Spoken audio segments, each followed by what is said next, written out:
Leadership comes with challenges. And the purpose of leadership coaching is to assist people with the transformation from individual contributor to a manager and on to being the leader.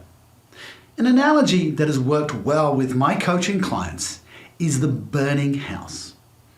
If you imagine a house on fire, do you see yourself as the firefighter heroically running in and putting out the flames?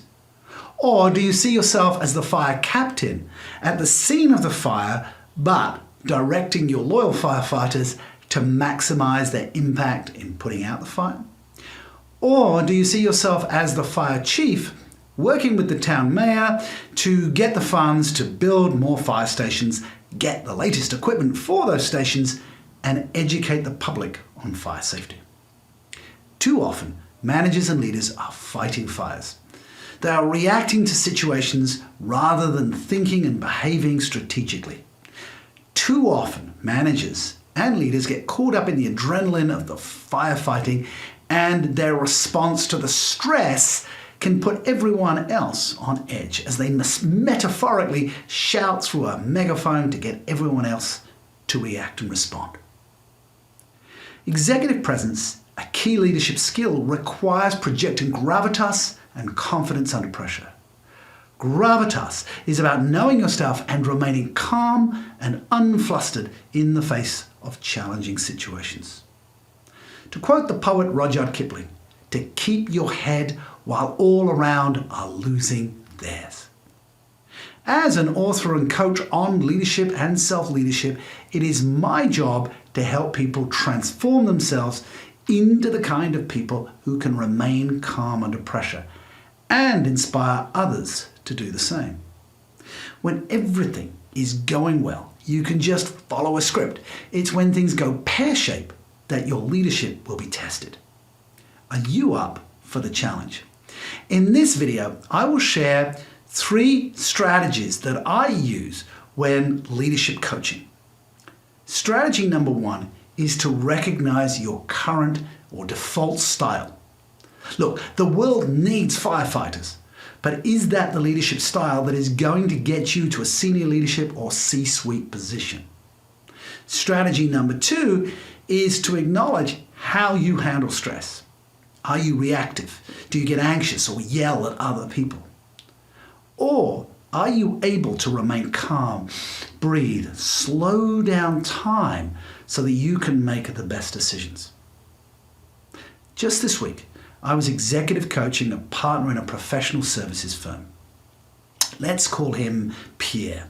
Pierre was clearly stressed as we started our Zoom call together. What's going on? I asked him. Well, he said, the deadline is getting closer and closer. There's so much to do and I'm trying to prioritize, but everything is happening at once. Nothing is progressing and it's all very frustrating.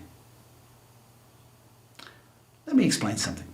The brain processes time like the body processes space. When we are cramped or crowded, we feel stressed. I'm British by birth, so I like my space, but as someone who has traveled extensively, I've been in places where space is a luxury that's not possible, and I had to adapt. When you feel a deadline coming, it's as if time is pressing in on you and you can't breathe, right? So I asked Pierre to do something with me. Put your hands up like this, take a breath in, and as you breathe out, push your hands out, giving yourself space. Now do it again. And imagine you're pushing the deadline back and at the same time slowing down time. Did you do this with me? Pierre did, and he looked visibly calmer. Do you want to move from firefighter to fire captain? I asked him. Yes. So then I said, you need to do strategy number 3. Strategy number 3 is when you don't know what to do, you know what to do. Now, this sounds paradoxical, but hear me out. Normally, when you don't know what to do, you can ask a friend, a colleague, a parent, or a professional, and they will give you advice. However, as a leader, you will sometimes be on your own and must make that decision yourself. In this situation, you identify a person who would be able to help you with the decision, whether they are alive or dead, and you ask yourself, what would they do? Examples could be your father, or what would Steve Jobs do? You will find that the answer comes to you with surprising clarity, meaning the answer was inside of you all along.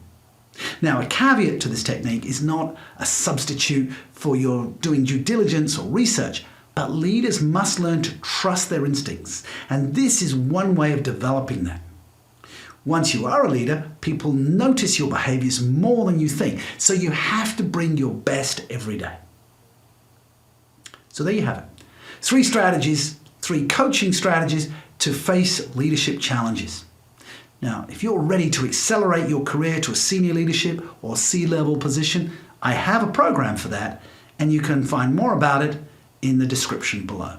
If you have a question or comment, please comment below, and remember to subscribe and hit the bell icon so that you receive notifications of my latest videos. I'm Andrew Bryant. To your success.